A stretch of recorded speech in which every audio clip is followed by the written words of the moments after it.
teoría general del delito es fundamental. Es fundamental para nosotros los abogados, es fundamental para nosotros los jueces, para evitar aquello que en una oportunidad ocurrió, que una juez de estas luchadoras infatigable contra la corrupción, le pregunté en un examen qué cosa era el delito y no sabía lo que era delito, que lo habían metido preso a todo el mundo. En consecuencia, para evitar, hay que conocer esto para evitar que de 100 acusados por delitos de corrupción o violación de derechos humanos terminen presos 120 personas. Son acusados 100 y condenan a 120. ¿Por qué? Porque se confunde y se distorsiona el concepto jurídico de lo que es el delito y no decir lo que dice el artículo primero del título preliminar del Código Penal peruano. El fin de la pena, el fin de la persona humana, el fin de la pena no es fustigar, no es vengarse, no es obviar, el fin de la pena es otro. El que quiera la revancha, que lo enfrente, pues, y se atenga a las consecuencias. Pero el que oficia de abogado o de juez tiene que hacer lo que dice la ley penal. Y la ley penal no dice, y el Código Penal no dice, que el objeto de la pena sea retribuir. Esa historia ya pasó hace tiempo. Ese no es el objeto de la pena. No puede destituir a los jueces porque sean del temperamento de que la pena tenga que ser benigna. Se hablará, se le conversará, se le dirá. No te olvides que la pena también tiene un propósito preventivo general. Tiene que servir para que el ciudadano se inhiba. Eres muy blando, pero por su criterio jurisdiccional, blando o duro, no se le puede destituir ni suspender. Aunque coincida lo que diga con lo que está ocurriendo ahorita en Lambayeque, que es una mera coincidencia. Es una mera coincidencia, pero en eso estoy bien claro, porque yo he sido objeto de una persecución similar de las turbas, de la turbamuta Caviar, que pidió mi cabeza, pidió para mí 20 años de cárcel por asociación ilícita para delinquir con mi tribunal, que la asociación ilícita éramos 5, ¿no es cierto?, por prevaricato, encubrimiento, fomentar la impunidad, porque rebajé las penas. ¿Y por qué rebajé las penas? Porque ya eran 2 delitos menos, porque el tiempo transcurrido dio lugar a que se aplique la doctrina alemana en esa materia que por lo demás se había aplicado en los casos de terrorismo. Perturbar el plazo razonable tiene que ser compensado de una manera, y esa manera es rebajando la pena, que no la rebaja el juez, sino la rebaja el Estado, en compensación por su deficiente enfoque de las cosas. Entonces, esto es para inaugurar la materia del día de hoy. Este prolegómeno es para sentar las bases de que cuando nosotros actuamos como jueces tenemos que utilizar la ley y la teoría del delito. Un juez hace poco, objeto de una persecución implacable por parte también de la turbamuta, dijo algo bien importante: yo también estoy en desacuerdo, pero es lo que dice la ley. Y es verdad, yo muchas veces estoy en desacuerdo con encerrar a un joven de 19 años por 30 años o 20 años, porque es toda una vida.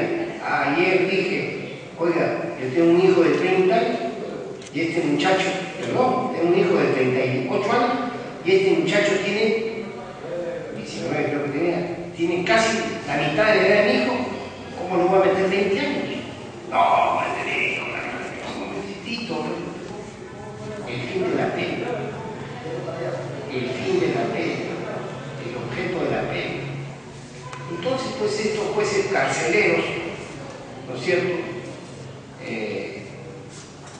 tienen que morigerar su enfoque. ¿Y cómo se morigera? Con la ley. Porque además no es una morigeración de la intervención punitiva del juez, sino una morigeración de la intervención punitiva del Estado, puesto que el título preliminar establece los límites a la intervención penal. Es un establecimiento de los límites a la intervención penal del Estado, no del juez.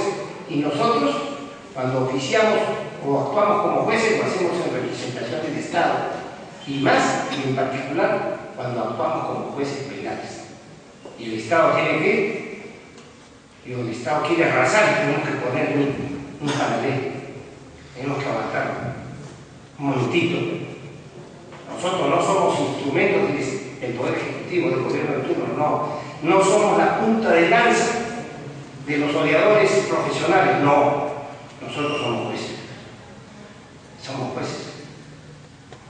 Y tenemos que actuar con imparcialidad, pero sobre todo siguiendo la ley penal, que es la única fuente de derecho penal. No lo es, como siempre digo, la Corte Interamericana de Derechos Humanos. No es. Nos podemos sujetar a sus mandatos, pero la única fuente de derecho penal es. Por eso que la Corte Interamericana no nos puede decir pongamos cadena perpetua. Lo quieren decir de manera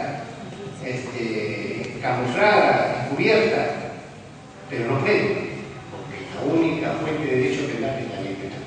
¿Qué cosa es la teoría del delito? Porque de eso estamos hablando. Nosotros sabemos, al cabo de la reunión de hoy, vamos a decir lo mismo que voy a decir en este instante. El delito sabemos todos y vamos a concluir al término de las 4 o 5 horas que estemos juntos. Es una acción típica antijurídica culpable. Acción típica antijurídica culpable. Pero ese no es el punto. El punto es que eso responde, o eso es una verbalización de lo que es la teoría del delito. La teoría del delito, si se quiere, la vieja teoría del delito o la nueva teoría del delito. Pero la nueva teoría del delito no existe. Acabo de estar disfrutando de las palabras artistísimas del profesor Jesús María Silva Sánchez, profesor catedrático de la Universidad Pompeu Fabra en Barcelona, aquella universidad afincada en la vieja Estación Francia. Y cuando se me dijo en su oportunidad, ya hace mucho tiempo se lo repetía al profesor Jesús María Silva Sánchez hace 2 días en San Marcos, oiga, ya se mudó la universidad Pompeu Fabra, ya no está afincada, ya no es su sitio la vieja Estación Francia. Sí, lo sé, pero suena bonito, y como suena bonito lo voy a seguir diciendo. Bueno, esta universidad es profesor de esta universidad, afincada en el sitio que acabo de dar cuenta, y él decía que, porque dio una conferencia sobre la teoría del delito en los delitos económicos, y dijo que la vieja teoría del delito fundada en el típico delito de acción y resultado del homicidio no resultaba interesante para explicar los nuevos delitos en materia económica. Por extrapolación, tendríamos que decir, de la mano de este razonamiento, que tampoco aplicaría a los nuevos delitos comunicacionales, por comprender dentro de ellos la vasta y casi infinita gama, ¿no es cierto?, de la comunicación con Internet y todos los modos de comunicación de esta naturaleza. Pero al cabo de la disertación interesantísima del profesor, la verdad que tanto él como los oyentes concluíamos que no estábamos en capacidad de construir, o en todo caso no se había construido una nueva teoría del delito, porque existían pincelazos, existían avances, pero esas pinceladas y estos avances eran fructíferos no solamente para poder comprender en la nueva o la vieja teoría del delito los delitos muy modernos, sino también para ser más precisos en la delimitación de los delitos clásicos o de los delitos de acción y de resultado.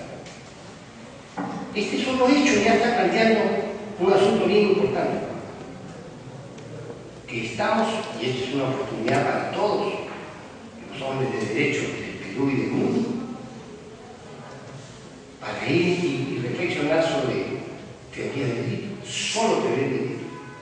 Si nosotros partimos de la proposición que hemos hecho en su oportunidad en el año 2008, publicamos esta segunda edición o tercera de Derecho Penal Parte General, que el derecho penal es una ciencia social normativa, porque formula problemas, estructura hipótesis alrededor de esa formulación de problemas, hipótesis o conjeturas, porque cada proposición jurídico-penal lleva en sí la proposición de que un determinado enunciado puede contribuir a la disminución de la tasa o frecuencia con que aparece una determinada conducta reputada de inaceptable a la comunidad a la cual sirve vía control social. Porque el derecho es un instrumento de control social cuando es un derecho penal objetivo, pero como cuerpo jurídico de conocimientos, no. El derecho penal es una ciencia social normativa y en consecuencia cada vez que un legislador propone un tipo penal, esa proposición lleva dentro de sí una hipótesis, una conjetura, la de que ese tipo penal es capaz de contener, disminuir o eventualmente hacer desaparecer la frecuencia o la tasa de una determinada conducta delictiva a partir de la vigencia de la norma. Si el derecho penal es una ciencia social normativa, como nosotros proponemos, y no proponemos por razones ornamentales o por razones de soberbia científica, sino por razones estrictamente metodológicas, por aquello de que la ciencia lo es por su método y no por el objeto de estudio. Si esto es así, entonces tendremos que estar de acuerdo en que una primera y gran formulación de este derecho penal es precisamente la teoría general del delito. ¿Y qué cosa es la teoría del delito? La teoría general del delito es el universo de proposiciones o reflexiones acerca de los elementos que son comunes a toda comisión delictiva. Y una comisión comprendiendo dentro del vocablo tanto las omisiones como las omisiones propiamente dichas en la línea del pensamiento de Jacobs, de Günther Jacobs, el profesor de la nueva escuela de Bonn. En consecuencia, pues, ¿qué cosa es la teoría general del delito? Comprende, como decimos acá, el conjunto de proposiciones sistemáticas organizadas que pretenden explicar la naturaleza jurídica del hecho punible. Es un análisis secuencial que facilita la comprensión de este tipo de conducta humana, porque la conducta humana delincuencial o transgresora es estudiada como es natural por una pluralidad de disciplinas. Por ejemplo, la llamada de inmediato es la criminología, con sus propios baremos y con sus propios instrumentos nociológicos o ideológicos, por ejemplo en el caso de la criminología crítica, pretenden interpretar un determinado fenómeno delincuencial. La criminología crítica, ya superada, obsoleta, anticuada, anacrónica, decía, ¿no es cierto?, por aplicación del universo metodológico del marxismo, concretamente del materialismo dialéctico, que cuando estudia la historia se convierte en materialismo histórico y cuando estudia el derecho se convierte en criminología crítica, a partir de un concepto ideológico,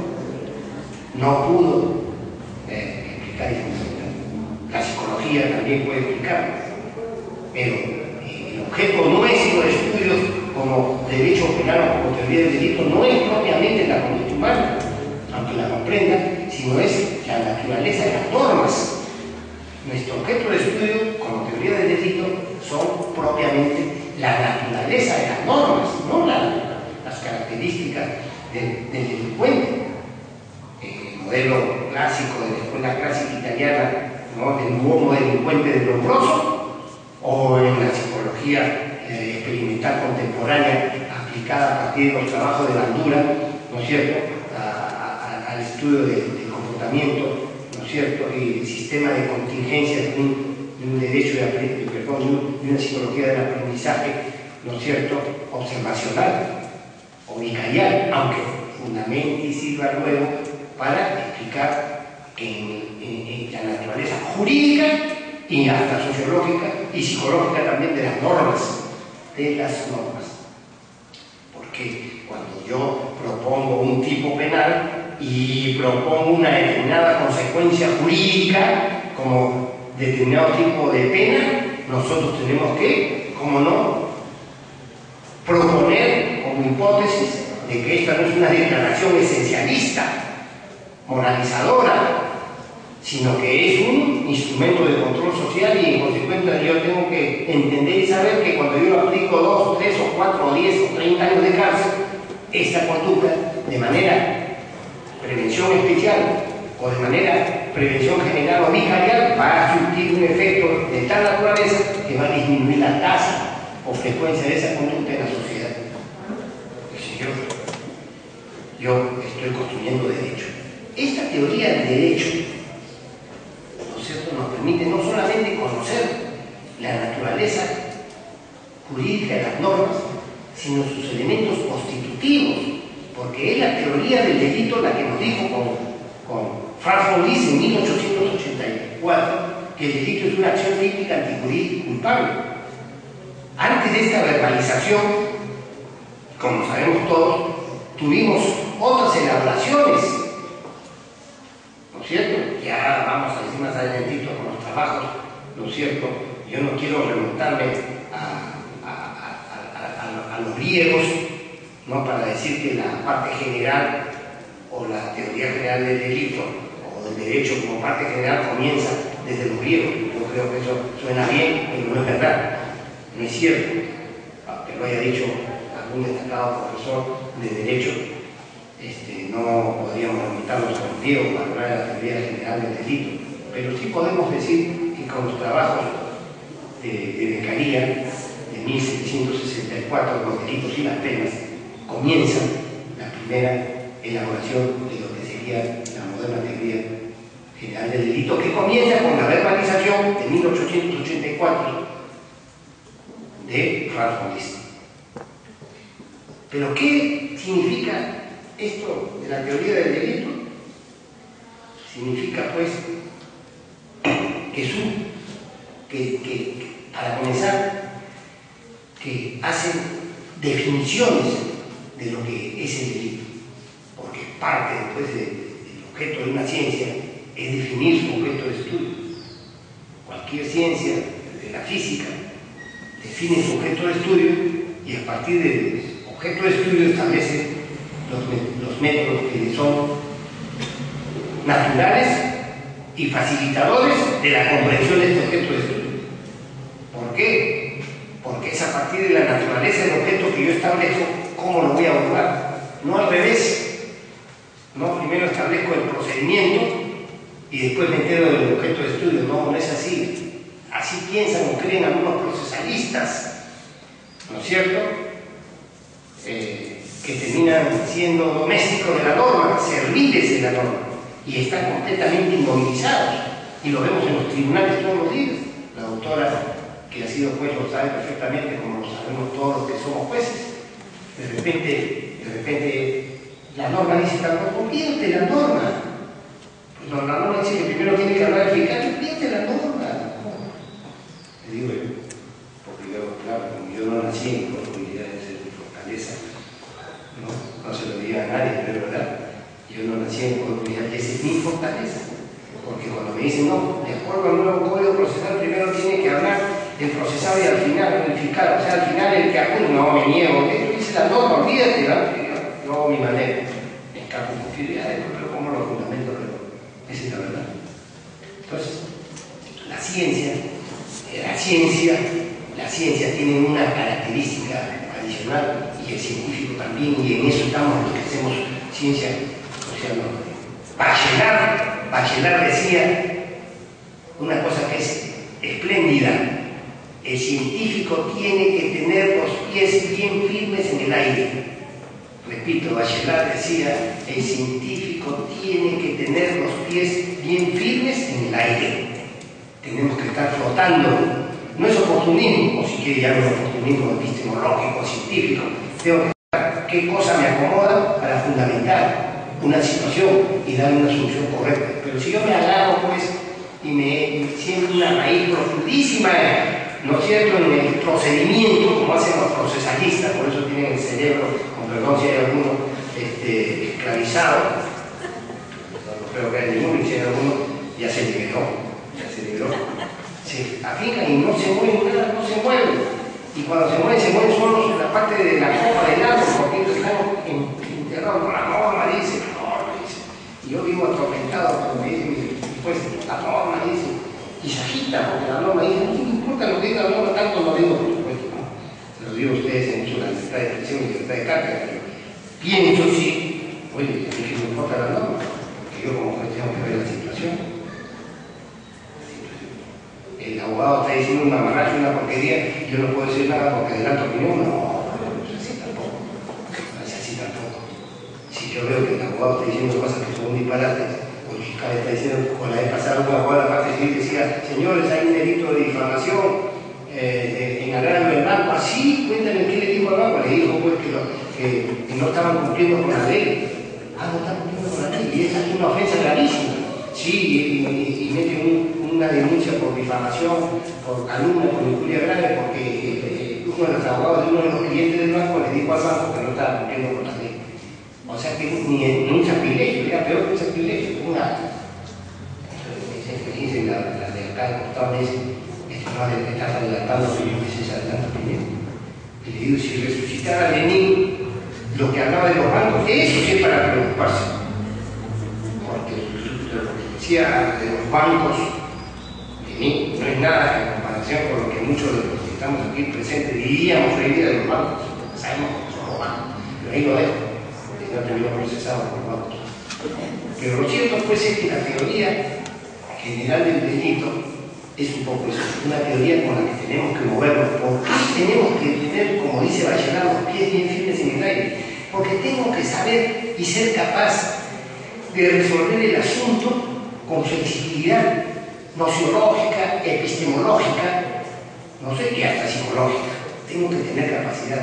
¿Por qué? Porque tengo que saber comprender a partir de criterios de abstracción cuál es el elemento común de un delito informático y de un delito atávico de homicidio. Porque si bien son diferentes, no tengo que cambiar la teoría, sino fortalecerla. Porque tengo que ser capaz de entender que tanto el homicidio, delito de acción y de resultado, alrededor del cual se construyó las primeras teorías del delito, tienen que ser capaz esa misma teoría de fundamentar un delito informático.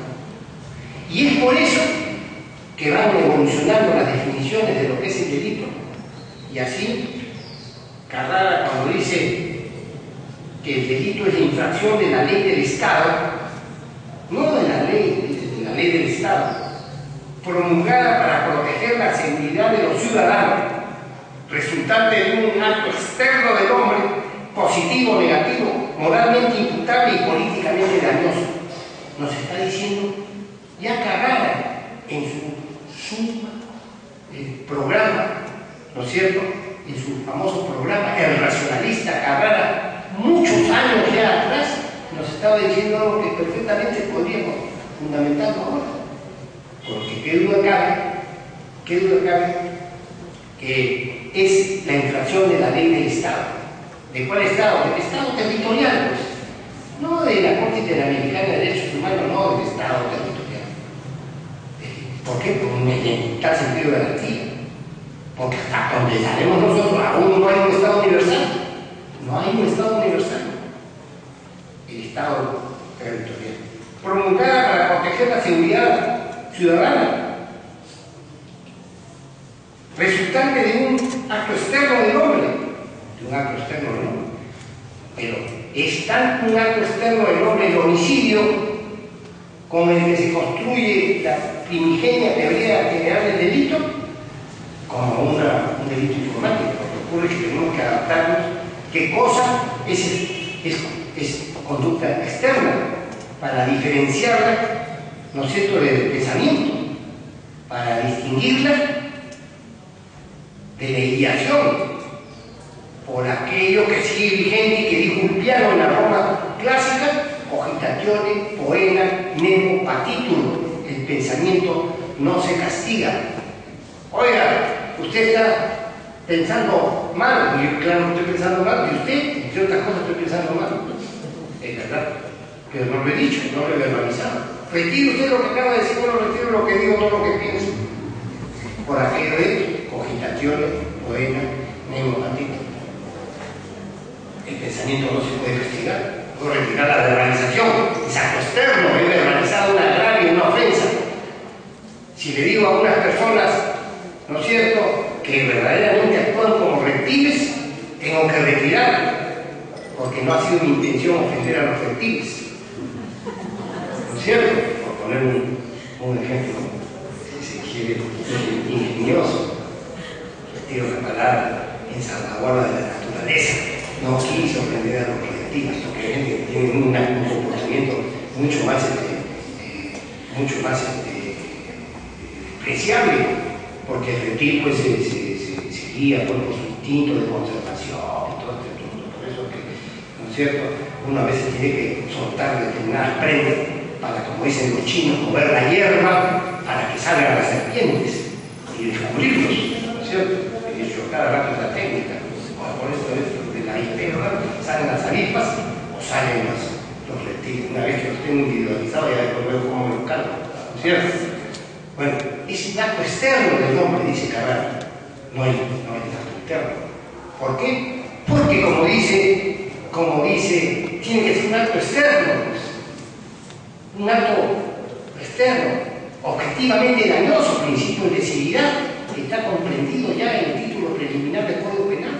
Un acto externo, dice la definición, políticamente dañoso. Políticamente dañoso. No se trata de integridad, yo tengo que probarla, es en materia procesal.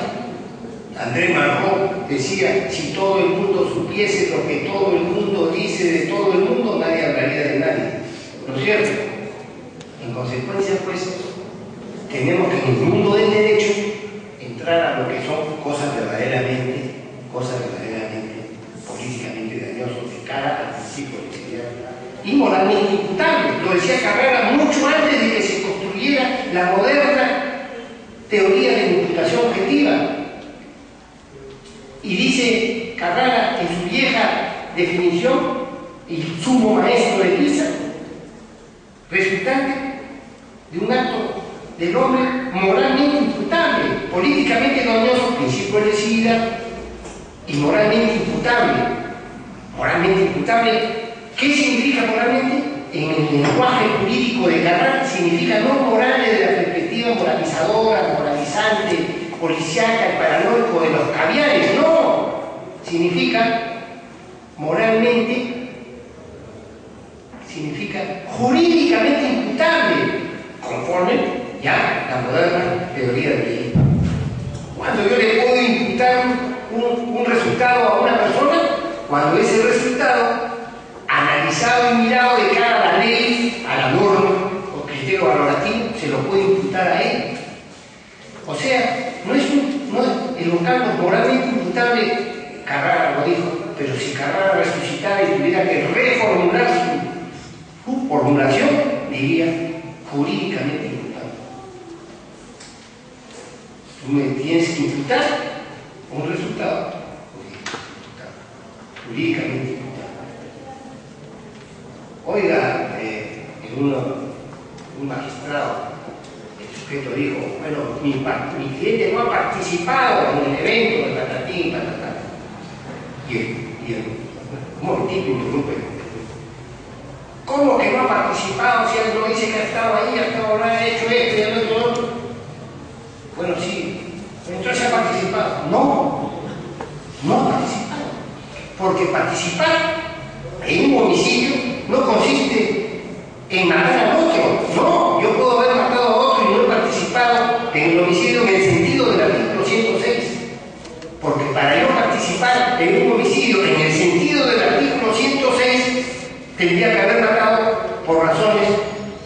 jurídicamente inválidas.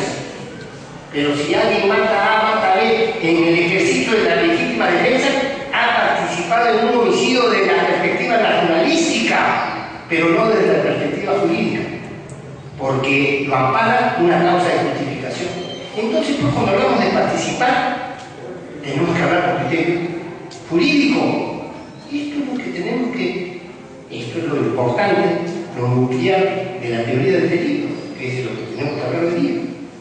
Entonces, un poco el saco del cuadro, pues, no solamente al pintor, sino también al modelo, porque el instrumento con el que yo hago el razonamiento tiene que ser un instrumento jurídico, no naturalístico. Carrara era racionalista, que es anterior a la escuela positiva italiana, como es natural. No podríamos decir, salvo que quisiéramos exagerar las cosas o atraer agua para nuestro molino, que fuera pues normativista o funcionalista. No, no es cierto. Pero yo estoy tratando pues de que, a partir del hecho cierto de que la ciencia lo es por su método, utilizar el método que me permita reformular las mismas elaboraciones. Yo no puedo entender que aquello que dijo Carrara, en el sentido de moralmente imputable, esté referido a una imputación de naturaleza moralizadora, como quisieran los caviares, ¿no es cierto? Y toda esa pléyade de cacasenos, ¿no es cierto?, que viven de sirvientes, de domésticos, ¿no?, acríticos, ¿no es cierto?, y de ciertas agencias internacionales. Como dice Putin, pues las ONG son agencias internacionales. Lo digo con todo cariño, además, y con todo respeto por las agencias también, en este caso sí, ¿no es cierto? Pero haciendo uso de mi libertad de expresión y mi libertad de cátedra, porque después salen de otro día, dijo tal cosa, dijo lo otro, sí, pues eso dije, ¿no? Ah, no, cuando ya me han pillado tengo que imprimir la libertad de expresión, libertad de cátedra, porque a veces me encuentro en apuros. Pero usted ha dicho eso, es un dicho, ¿no? Se me queda pensando cómo salgo de apuros, es la verdad. Pero es libertad de expresión, pues, libertad de expresión, ¿sí? No quieren que hable. Las frasecitas de Viestín, dicen que han sacado un carcaceto de una ONG, dice, las frasecitas de Viestín te molestan mis frasecitas. No les gustan mis frasecitas, porque además no les gusta, hay frases que son ingeniosas, no porque las tienen tienen son ingeniosas, pues son poco frecuentes, porque no porque la diga yo, inclusive podría ser porque las repito yo, no porque las he inventado, que duda cabe, ¿no es cierto?, que es ingeniosa toda la construcción normativista, porque decir frente a un editorio de abogados, decir que el que participe en un homicidio no participa, es verdaderamente ingenioso, pero es que es verdad, no participa en el sentido del artículo 106, aunque sí participe en un sentido naturalístico, ¿no es cierto? Participa para el físico, para el médico, para el patólogo, que tiene que hacer la autopsia del muerto, pero no para el jurista que, premunido de un instrumento jurídico como es el normativismo moderno, dice que no participó en el sentido del artículo tal, porque lo que subsume, ¿no es cierto?, es que la conducta suya no solamente haya sido típica en el artículo 106, sino que haya sido también antijurídica en el mismo artículo. En consecuencia, pues, esta es la definición que dieron. Pero decir, pues, que ya Carrara decía la infracción de la ley del Estado, ¿por qué del Estado? Porque no es la infracción de la ley divina, pues. Entonces ustedes dirán, bueno, pero esto pues es entre los tuyos. No. Hoy en día se quieren construir derechos naturales, como el viejo truco de la defensa de los derechos humanos, quieren construir un derecho natural, un derecho divino, un derecho supralegal, ¿no? Más allá de, un momentito, acá cuando yo llegue al cielo, porque voy a llegar al cielo por la buena, por la mala, lo cierto es que allá me juzgarán con la ley divina, pero mientras estoy acá tienen que jugarme con la ley territorial peruana, porque si no que así se la va a llevar bien fácil. Me aplican la ley divina allá y acá, no es así. Pero no que me apliquen la ley divina como ustedes en el cielo y que me apliquen la ley terrenal. Ese es un tema así. Entonces, Carrara no estaba tan despistado cuando dice de la ley, de la infracción de la ley penal del Estado. ¿No es cierto? Pero ya modernamente, Ralph von Lis, en el programa de Marburgo de 1884, decía que el delito por primera vez lo verbaliza como una acción típica antijurídica y culpable. Es la primera formulación que hace Franz von Liszt, que dicho sea de paso, se inscribe en el modelo de la teoría clásica, del modelo clásico de Franz von Liszt, Belling y Radlusch. Radlusch es ministro del Imperio Alemán. Gustavo Radlusch, ¿no es cierto? Y Belling y Liszt crean la escuela clásica, a partir de la cual el derecho delito es un acto típico antijurídico. Pero es una definición naturalística. ¿Por qué? Porque, como hemos dicho al inicio, y lo dijo el profesor Jesús María Silva Sánchez en sus libros, lo mismo que en la conferencia que dio en San Marcos, se funda pues esta teoría, se construye a partir de los delitos atávicos, por decirlo de alguna manera, los delitos clásicos de acción y de resultado, como es el homicidio. Entonces, no es que nosotros, a medida que avanza la ciencia, a medida que la historia nos coloca en un mundo moderno, nosotros podríamos decir que lo que se construyó en 1884 no es ciencia, porque hoy día se han descubierto otras cosas. No. ¿Y no por qué? Por lo que siempre decimos, la ciencia lo es por su método, no por el objeto de estudio ni por los hallazgos. Porque si quisiéramos evaluar los hallazgos, ya sabemos que hoy en día la geometría plana de Ptolomeo ha sido rebatida por la geometría esférica de Einstein. Hoy en día los trabajos de Einstein no son complementarios a los trabajos de Newton, pero lo de Ptolomeo, Newton, Einstein, ¿no es cierto?, no son importantes por sus hallazgos, porque los hallazgos son revisados. No solo son revisados porque los nuevos métodos descubren nuevas cosas y nuevas sutilezas y nuevas cosas, sino porque también hay escalas en la valoración de las cosas. Yo construyo una casa con la teoría esférica y se me cae la casa. Tengo que construirla con la teoría plana de Ptolomeo, partiendo del supuesto que el piso es plano, porque si se me ocurre decir que el piso es esférico, se me cae la casa, se los aseguro. ¿Por qué? Por un tema de escalas. Las escalas, ¿no es cierto? Las escalas nos dicen pues que no es lo mismo estudiar el mundo del microcosmos que el macrocosmos. Entonces las escalas son las que varían. ¿Qué es lo que salva la ciencia? El método. Por eso que cuando de Lombroso propone la teoría del homo delincuente a partir del análisis de la silla turca, una malformación craneana en la porción craneana del soldado Misera, entonces la gente horrorizada dice: uy, lombrosiano, los clásicos italianos, eso es etiologicismo puro. Y saltan pues con sus criminólogos críticos, saltan pues diciendo: señores, hoy día eso está rebatido el hallazgo. Hoy día sabemos que no podemos fundamentar a partir de los rasgos corporales de una persona que es un delincuente. No podemos decir que, ¿no es cierto?, que esta malformación atávica, este atavismo que consiste en la silla turca en el soldado de Misdea, fundamente su criminalidad. No. Pero eso no quiere decir que no haya sido interesante el método de Lombroso, porque por primera vez sale de las especulaciones, ¿no es cierto?, y entra en el mundo concreto a estudiar los casos concretos. Entonces es un método que hay que rescatar de Lombroso. Y hoy en día, ¿no es cierto?, yo podría ser lombrosiano desde la perspectiva metodológica de la ciencia y decir: un momentito, hay que estudiar el ADN. Y hoy día el ADN podría fundamentar una serie de conductas. La vez pasada está en el tribunal, que no voy a mencionar el apellido, y aparece un apellido. Ese apellido, que no voy a mencionar cuál, desde que yo soy muy joven, había un famoso crimen que hubo en Lima hace tiempo, apareció este apellido vinculado al crimen. Y yo, en los 8 años que soy juez de la Corte Suprema, por lo menos una vez al año este apellido, que además no es muy común,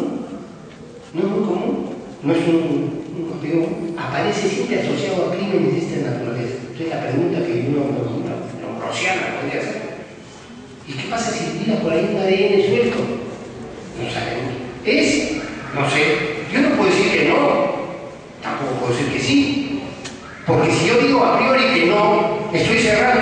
reduccionismo puro a la probabilidad de investigar. Y la ciencia es investigación. Y la ciencia es autocorrectiva.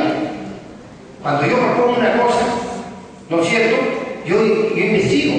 Porque decir no, eso es decir, es negarle a la ciencia lo que hacían los católicos del medioevo, lo que hicieron con Galileo Galilei, ¿no es cierto? Oiga, usted reniegue de lo que acaba de proponer.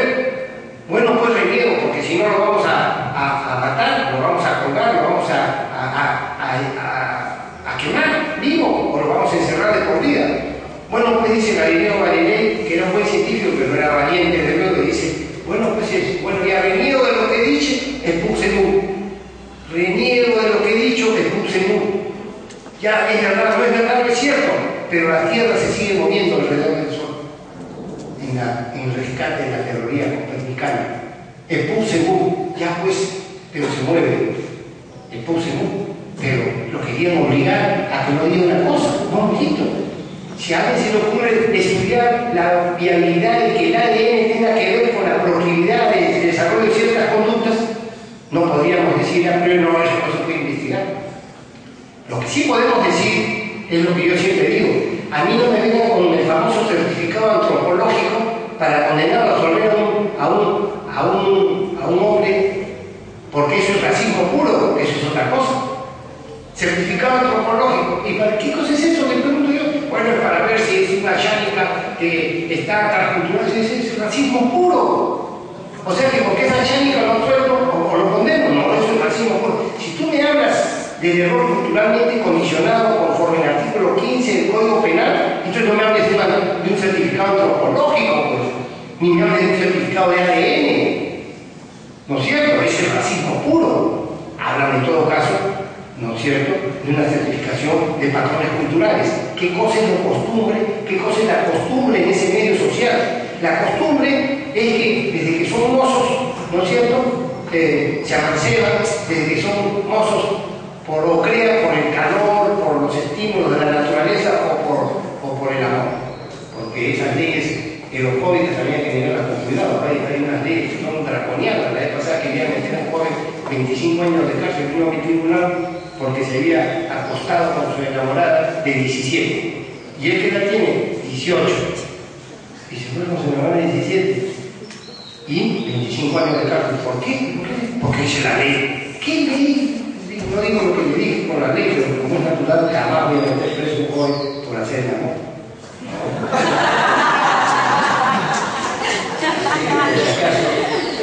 Y no voy a encontrar a un xenófobo. No, todo lo contrario, al contrario. Entonces, pues, el concepto es que los certificados antropológicos, eso es el racismo. Pero eso no quiere decir que científicos investiguen porque unas personas son proclives a comportarse de una manera y otras de otra. Entonces, lo importante de Lombroso no fue su hallazgo rebatido. Hoy en día no podemos válida y seriamente hablar de la proposición lombrosiana, pero sí podemos rescatar su metodología. Su metodología. Y en consecuencia, pues, ¿no?, en esta línea de cosas se dio la primera definición de la que diera cuenta el profesor Franz Faudis.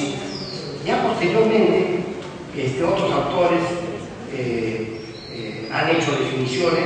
Jiménez de Azúa, que era Jiménez de Azúa, como saben ustedes, era un neocausalista. Algunos pueden hasta decir que era un causalista, porque ustedes saben que a partir de la urbanización del campo aparecen construcciones de lo que vamos a hablar unos minutos del causalismo, que es puramente naturalista, al neocausalismo, que es un causalismo replanteado, un causalismo valorativo, un causalismo que toma en cuenta ya la norma con los aportes de Mesger. Mesger, ¿no?, plantea también lo mismo, que el delito es una acción típica de jurídico impar. Pero ¿qué ocurre con esta definición? La definición primigenia de Franz Faudis sigue siendo la misma que hoy en día podría decirnos el profesor Karl Popsin o el profesor Gunther Jacobs. Es decir, tres pensamientos distintos pueden converger en la definición pero lo que varía son los elementos, el análisis de cada uno de los elementos constitutivos de esta construcción. Acto, qué cosa es acto típico para uno, qué cosa es acto típico para otro, hasta que llegamos a la construcción normativista del derecho penal contemporáneo, donde decimos aquello, ¿no?, del artículo 106. No basta el acto en un sentido del impulso, en un sentido causalista, en un sentido de X, luego Y, sino el acto en un sentido normativo. En consecuencia, a partir de esta nueva construcción que ha permitido, ¿no es cierto?, resolver los vastos problemas del delito, de los delitos contemporáneos y de los delitos modernos. Porque eso es lo que tendríamos que decir, que si bien el derecho habla de la vieja teoría del delito, dice el profesor Jesús María Silva Sánchez, no ha sabido, no es útil para la administración de los nuevos tipos penales. No es cierto, hasta podríamos decir todo lo contrario. ¿No será que gracias a la vieja teoría del delito, a la sólida teoría del delito, hemos podido comprenderle vía abstracción epistemológica? Hemos podido resolver los viejos tipos penales de acción y resultado, como el homicidio, y los nuevos tipos penales en la materia informática o en la materia económica. Más bien, podríamos decir, ¿no es cierto?, que gracias a la teoría y gracias a la solidez de la teoría se han podido analizar. Lo que ha ocurrido es que la misma teoría se ha remozado, porque es remozar una teoría cuando digo qué cosa es una acción típica en un sentido ontológico y qué cosa es una acción típica en un sentido normológico. En consecuencia, pues, esto es lo valioso, esto es lo importante de la construcción, como estoy haciendo con la definición de Carrara. Carrara dice moralmente imputable, y yo digo, ¿qué es lo que quiso decir Carrara como moralmente imputable? Dijo lo que dijo en su momento, pero yo ahora, por extrapolación, le digo lo que quiso decir, y en todo caso, si no lo quiso decir, lo que puedo interpretar ahora con lo que dijo es que es jurídicamente imputable. En consecuencia, pues, Jiménez Azúa, ya contaminado, en el buen sentido del vocablo, contaminado o influido, ¿no es cierto?, por los aportes de Mesger, que era el fundador del neocausalismo, del causalismo valorativo, del que podríamos decir que es un causalismo, pero no larvado, no simple, no anacrónico, no anticuado, sino un naturalismo remozado, revestido, ¿no es cierto?, readecuado. En este caso, dice Luis Jiménez Azúa que el delito es un acto típicamente antijurídico, imputable al culpable, sometido a veces a condiciones objetivas de penalidad y que se haya combinado con una pena, en ciertos casos con determinada medida de seguridad en reemplazo de ella, para el caso y los supuestos de los inimputables. Como saben ustedes, los inimputables en la materia procesal son reconducidos por los juzgados a los juzgados de familia, ¿no es cierto?, o de plano, pues no tienen por qué ser acogidos por el tipo penal para adultos, por un tema de minoridad o de enfermedad, ¿no? Entonces, hay una pluralidad de autores, ¿no es cierto?, que pasan pues por una serie de análisis y se construyen los sistemas causales, como hemos dicho, ¿no es cierto?, con Franz von Lis, donde la voluntariedad de la acción cumple una función fundamental para los delitos que se asocian al resultado, como el clásico del homicidio, ¿no es cierto? La acción no se considera tal o hay ausencia de acción cuando hay actos reflejos, actuaciones bajo hipnosis, fuerza física irresistible, es decir, toda una construcción adecuada al típico y paradigmático supuesto del homicidio. Hoy en día el acto reflejo del huomo, el acto reflejo del humano, el acto reflejo de nosotros, el reflejo paterno-rotuliano, puede tener cobras y formas en el derecho societario, pero no lo llamaríamos un reflejo en el sentido rotuliano, sino en un otro sentido, porque hay cierto tipo de reflejos en las asociaciones. En el ser humano, el reflejo pupilar, ¿no es cierto?, o el reflejo patelar, ¿no es cierto?, o el reflejo cardíaco, está regulado por el hipotálamo. Nosotros no pensamos, ahora estoy latiendo tantas veces por minuto o por segundo, ¿o no? Y entonces voy a bajar. No, nosotros estamos hablando de derecho y mi corazón está latiendo porque lo regula el parasimpático, lo regula el bulbo raquídeo, no lo regula mi lóbulo prefrontal, no lo regula porque ahorita mi lóbulo prefrontal está concentrado, ¿no es cierto?, en la materia jurídica. Luego hay reflejos, pero estos reflejos acaso no existen en la materia tributaria o en la materia societaria o en la materia informática. ¿Acaso creyéndole mandar un mensaje a mi esposa termino mandándoselo a mis amistades?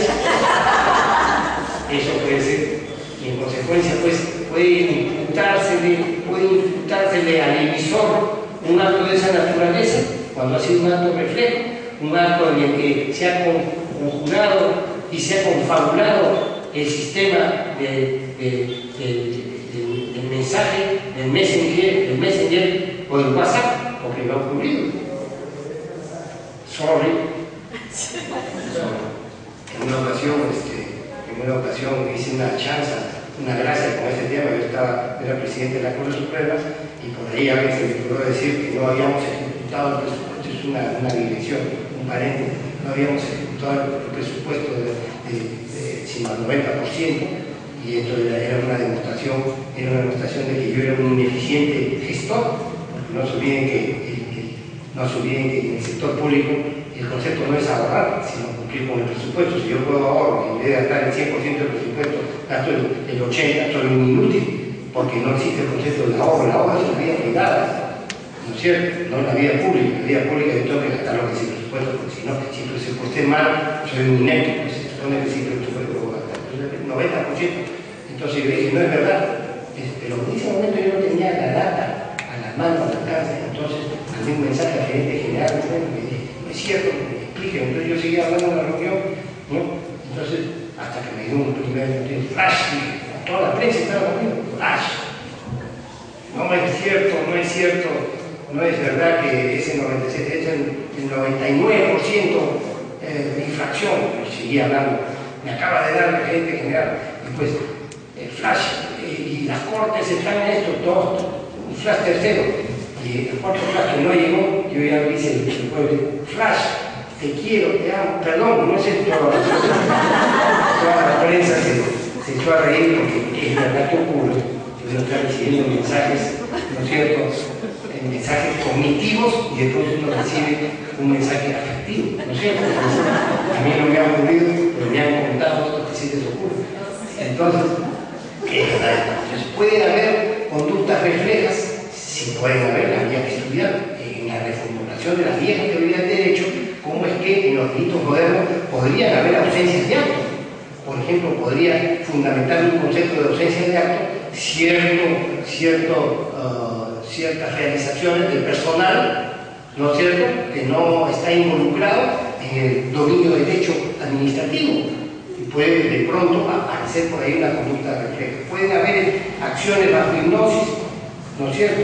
O acciones bajo, sí, como no, ¿acaso no es una acción bajo hipnosis? Esa campaña mediática espantosa que hizo que los miembros de mi tribunal, algunos miembros aterrorizados, anularan su propia sentencia. ¿Acaso ahorita el juez Urbina no lo ha suspendido porque anuló su sentencia? ¿Acaso a algunos jueces de la Corte Suprema, una sala entera, se la cargaron por anular su propia sentencia? Y en el caso de los Altos, víctimas de un pánico generalizado por la campaña mediática, anularon su sentencia aprovechando el periodo de vacaciones. Yo la vi que había defendido mi sentencia, una sentencia además que la historia ha demostrado que fue impecable, fue correcta, fue adecuada al derecho vigente. Entonces, eso no es un actuar todavía en un derecho moderno. Hay la fuerza física irresistible en el caso de la persona natural no podría acaso ocurrir en el caso de las sociedades, ¿no es cierto? O en el caso de la informática. Es un tema, pues, de replantearlo, pero desde la perspectiva del método, de la perspectiva epistemológica o epistémica, que duda cabe que estas reformulaciones causalistas podrían cobrar vigencia con un replanteamiento. No es cierto. En el concepto naturalístico sabemos lo que es el tipo como una descripción objetiva y neutra, eso vamos a decidir en su oportunidad. Es tan neutra, tan objetiva en el modelo causal, es tan neutra, tan objetiva, tan aséptica, por decirlo así, que prácticamente en el tipo solo existe una descripción objetiva de la conducta, y para saber si esta conducta fue dolosa o culposa tenemos que irnos a la culpabilidad en el modelo clásico. Ustedes recuerdan como yo que después de que el hombre es un concepto robótico en virtud del cual el hombre actúa, y más adelante, después de la articulicidad, determina si ese actuar fue a título de dolo o a título de culpa. A título de dolo o a título de culpa.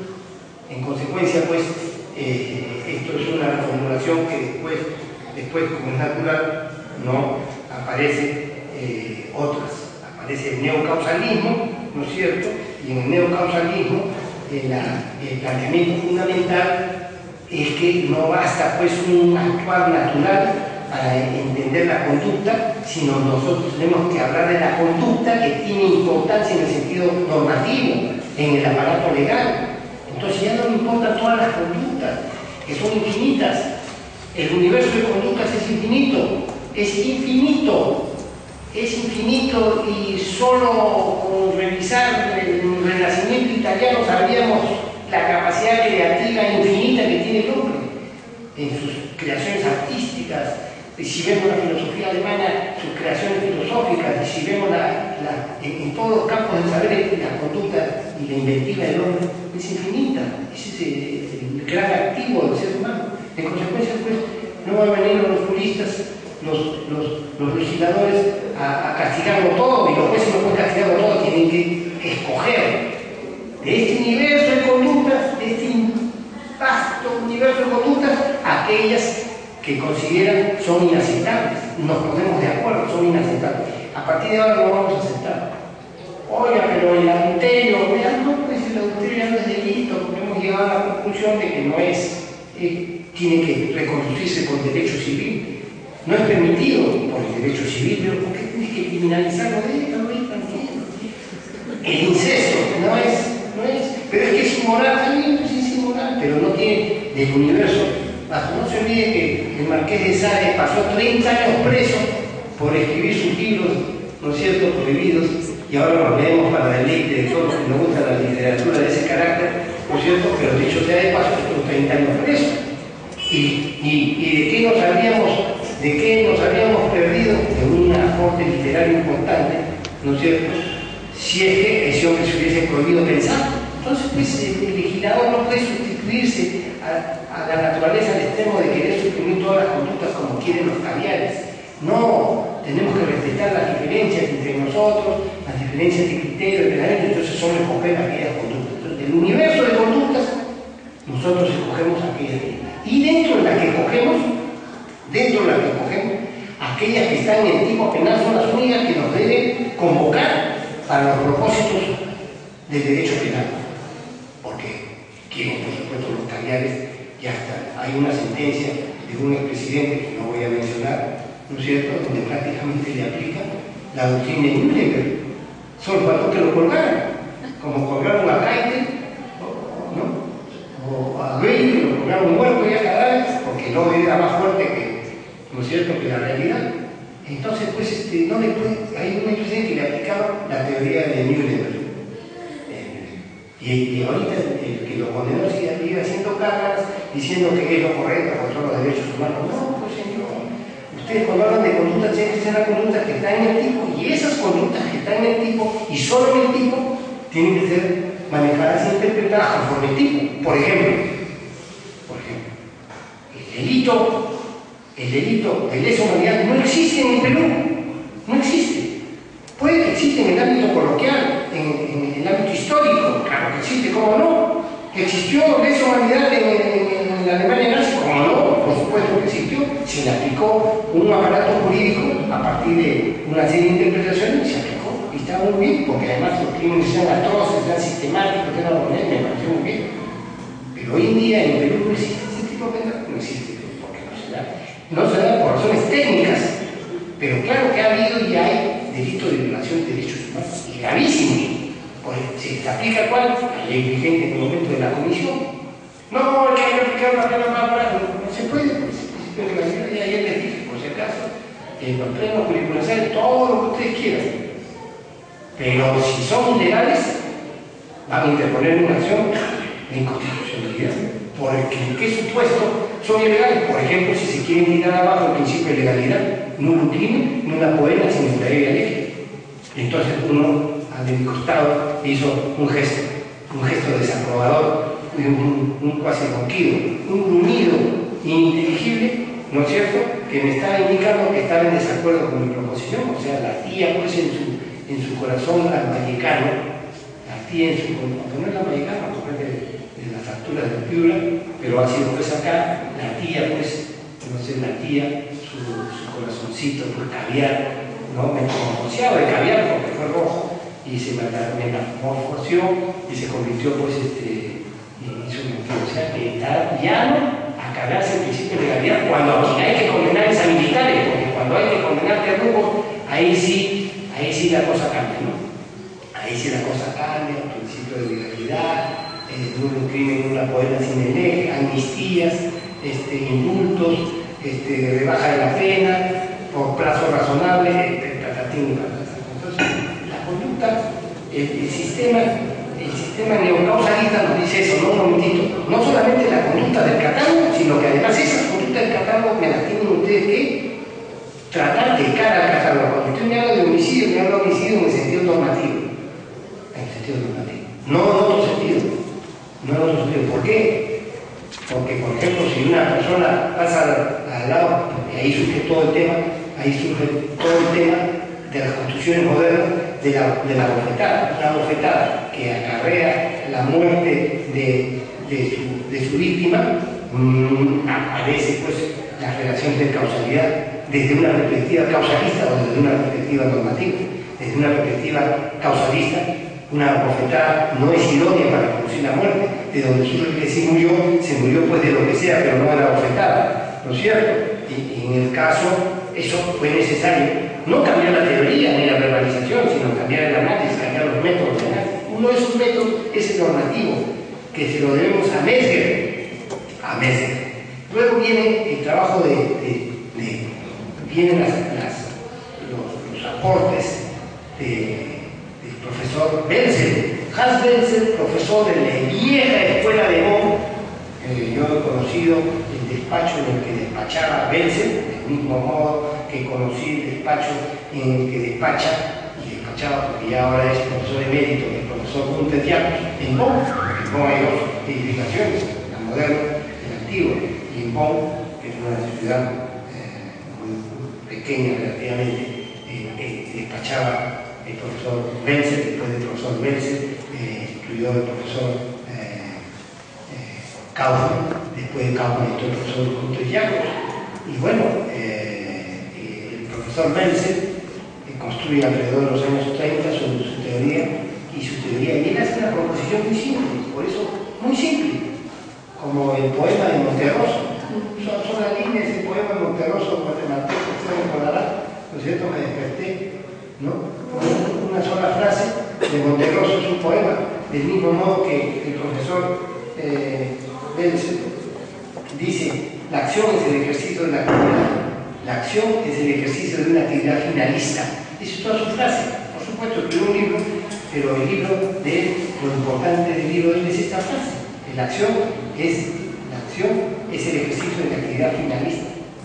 Y cambia, sufre un gran cambio en la teoría del delito, porque a partir de ahora el delito es acción típica antijurídica culpable, pero migran de la culpabilidad del doble la culpa y pasan al tipo, porque como es el delito, es la acción es el ejercicio de la acción final, yo cuando estoy actuando, en ese instante actúo queriendo, ¿no? Y sabiendo, entender, volere, es decir, actúo con dolo o con culpa.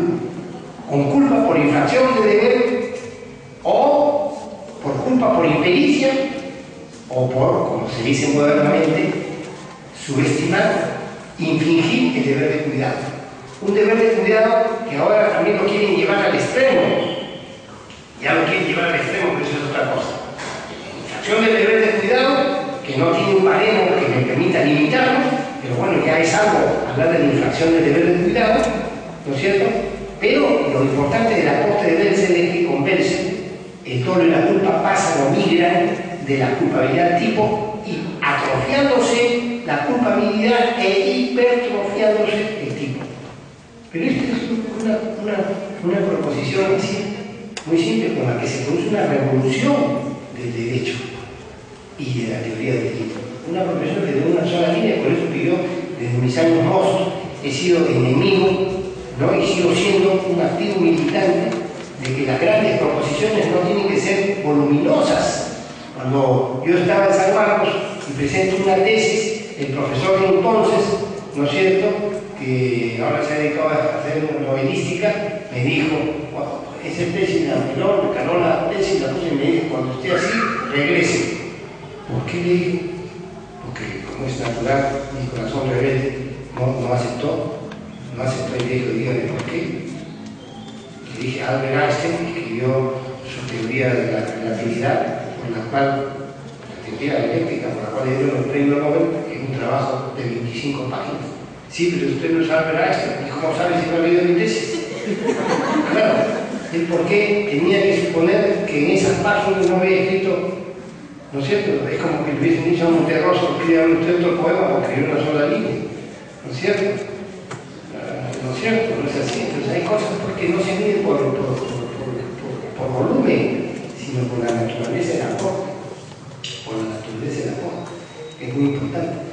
Entonces, hay una tesis doctoral en la Sorbona de París de una sola página. Pero, por supuesto, para que alguien pueda presentar una tesis doctoral de una sola página, el jurado tiene que tener un nivel muy superior. Porque se puede hacer una sola página, claro. Yo hago un diseño experimental antes y después, ¿no es cierto?, con jueces y fiscales, a partir del razonamiento con la teoría normativista y la teoría naturalística, y utilizo el chi cuadrado, el test en una sola página o tres, podría presentar una tesis doctoral, pero no me van a entender. Pero por eso que cuando dicen hay que escribir bastante, no hay que escribir bastante, primero que mucho escribe mucho hierro, igual que mucho habla mucho hierro, hay que escribir poco, pero bien, hay que pensar las cosas. En consecuencia, pues, Hans Belsen introduce un nuevo concepto de la teoría del delito a partir de esto, y se produce una revolución, pero sigue siendo naturalismo, es a partir de los trabajos posteriores,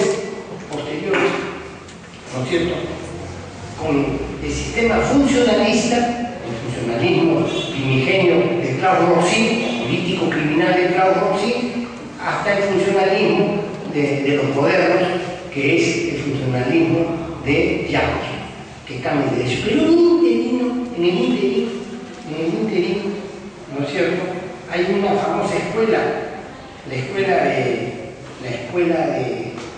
de Kiel Restum, una escuela nazi, el derecho nazi. El derecho nazi construye su propia teoría de delito. Y ustedes dirán, ¿para qué hablamos de esto? Teoría de delito es un gesto, una seña de erudición que, por decirlo menos, es impertinente, ¿no es cierto?, inoportuna, ¿no?, inconducente, porque no conduce a nada. Hablar de la escuela de Kiel, sí, pues sí conduce a eso muy. ¿Qué dice la escuela de Kiel? O la escuela del derecho nazi. Dice, señores, el delito es todo aquel que lesiona el sano sentimiento del pueblo. El sano sentimiento del pueblo. Y todo aquel que hiere, agravia al sano sentimiento del pueblo, muere Estoy simplificando las cosas para no hacerlas largas. En el Perú, ¿quiénes militan en esta tienda? Militan los caviares. ¿Por qué? Porque con el viejo truco de la lucha contra la corrupción y el viejo truco de lucha por los derechos humanos, empiezan las proposiciones. Eso es una lección de impunidad. Oiga, le he bajado la pena, le he metido 23 años. No, eso es impunidad. ¿Por qué? Porque hiere el sano sentimiento del pueblo. Eso es nazismo puro. Nazismo puro. Entonces la escuela de Kiel tiene pues sus representantes acá en el Perú, en las agencias internacionales, en algunas ONGs, ¿no es cierto? Ya no digo su nombre para que no me metan denuncias, porque pido denunciar, porque otro día me aburro si no hablan de mí. En consecuencia, esa es la verdad. Por eso mencionaba, porque tiene como representantes a Friedrich Scharnstein y a George Down. ¿Y qué proponen ellos? Proponen eso. Es la moral pública, el sano sentimiento del pueblo y, por supuesto, la moral es la moral nazi, ¿no es cierto? Del hombre agrio, del hombre disciplinado, ¿no es cierto? De lo políticamente correcto. Y crear una teoría de delito en la que se sale del principio de legalidad, creado por los alemanes con Anselmo von Feuerbach, ¿no es cierto? Y en nombre de ese derecho, prácticamente los jueces se convirtieron en verdugos y no en jueces propiamente tales. En carceleros, en gritones, porque vivían gritoneando a los procesados y por supuesto dictaban sentencias, ¿no es cierto?, draconianas con su esvástica en el brazo. Y hoy en día la esvástica la tienen en el corazón, ¿no es cierto?, estos agentes extranjeros, estos caviares, ¿no es cierto?, que hablan de derechos humanos porque les pagan para hablar de eso, porque no creen en nada, porque hablan de derechos humanos, pero se olvidan de los presos. No sé, se olvidan de todo aquel que no les paga, solamente aceptan hablar de derechos humanos cuando les pagan. ¿Quiénes les pagan? Las agencias internacionales, como bien dice Putin, el presidente de Rusia, Putin. Nadie se imaginó que yo iba a terminar citando a Putin, pero soy un aliado de Putin en este tema, en esta materia. Soy un aliado de Putin en esta materia. Entonces, pues, luego del sistema viene el sistema funcionalista, y el sistema funcionalista, ¿no es cierto?, prácticamente tiene dos acápites, el acápite de Roxin y el acápite del profesor Jacobs, Punter Jacobs, ¿no es cierto? Para el profesor Roxin, toda la construcción del derecho penal, tiene que fundamentarse de cara al principio o al criterio político criminal. ¿Qué significa político criminal? Que el derecho penal tiene que ser funcional a la sociedad. Funcional a la sociedad. ¿No es cierto? Es así que, por ejemplo, en el sistema político criminal el posfinalismo político criminal de Roxin, la formación, dice Roxin, del sistema jurídico penal no puede vincularse a realidades ontológicas previas como acción, causalidad, estructuras lógico-reales, sino que única y exclusivamente puede guiarse por finalidades del derecho penal. ¿Qué significa esto? Que yo no puedo, pues, fundamentar una pena o fundamentar un delito a partir de criterios ontológicos, como aquello que dije. Oiga, usted sí ha participado en un sentido ontológico, pero para que hablemos de participación en un sentido jurídico, tiene que haber participado en un sentido normológico, y como dice Roxin, única y exclusivamente por finalidades del derecho penal. Entonces, por eso es que Claude Roxin es visto como un representante del funcionalismo, porque el derecho tiene que ser funcional a la sociedad en la que actúa, ¿no? Y a partir, ¿no?, de un criterio político-criminal. ¿Cuál criterio político-criminal que se establezca en la sociedad del momento? Político-criminal. Por ejemplo, nosotros bajamos las penas en Barros Altos porque consideramos que la finalidad del derecho penal no es vengarse, ni tenemos que ver al destacamento común solamente con criterios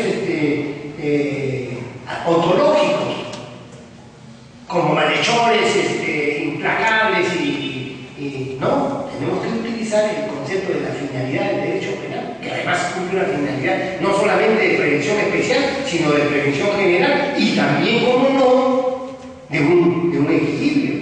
Tiene que contribuir a la paz social. ¿Por qué tiene que contribuir? Porque ya lo dijo pues el profesor Ferraioli, Luis Ferraioli, ¿no es cierto?, que cuando el Estado no es capaz de intervenir y en el caso de los delitos aparece como una ecuación la vendetta, como una ecuación la justicia por mano propia, como una ecuación el linchamiento.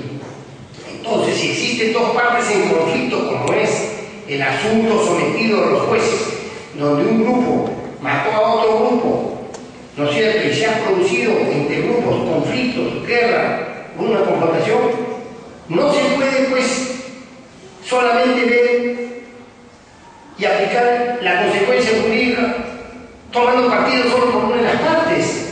No, también el derecho tiene que buscar un punto pues intermedio en que, bueno, es verdad que sujeto A mató a sujeto B, pero también es cierto que sujeto B lo provocó.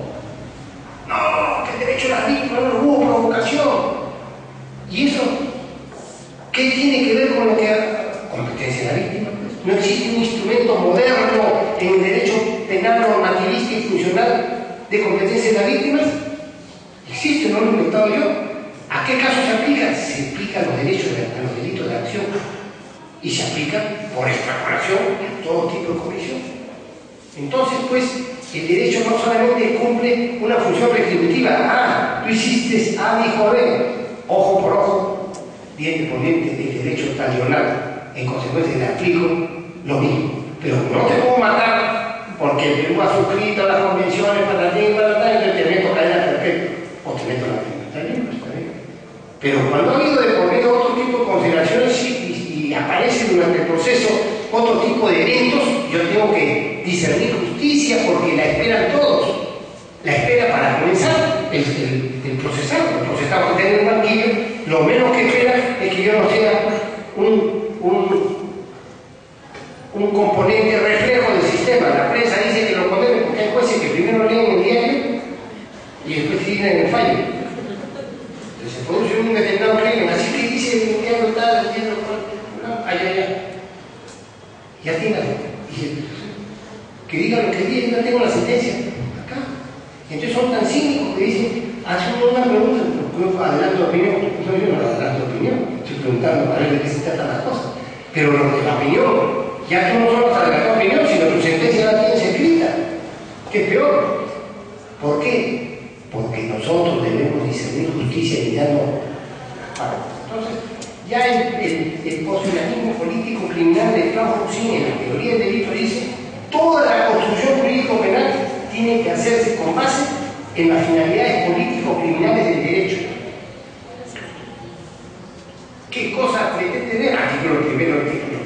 Esto que estoy diciendo ha sido recogido por una norma. No es un criterio filosófico porque la filosofía no es fuente de derecho penal. No es tampoco la sociología fuente de derecho penal. Que tomemos en cuenta las proposiciones sociológicas, antropológicas, psicológicas, es una cosa, pero la única fuente del derecho penal es la ley penal. En consecuencia, esto que estoy diciendo ya lo recogió el Código Penal peruano.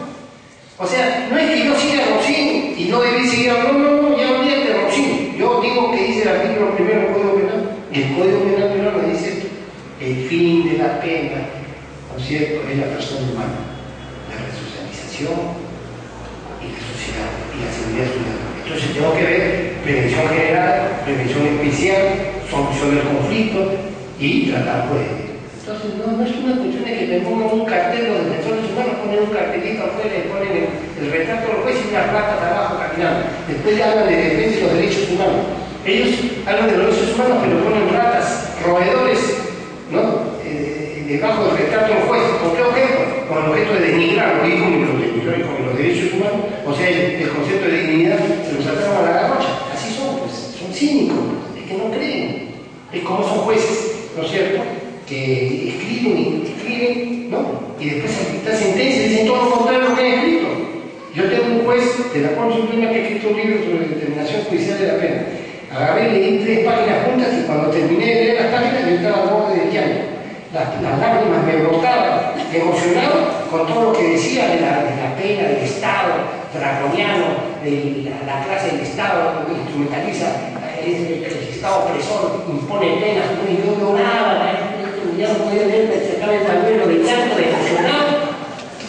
emocionado de lo que decía sobre las penas.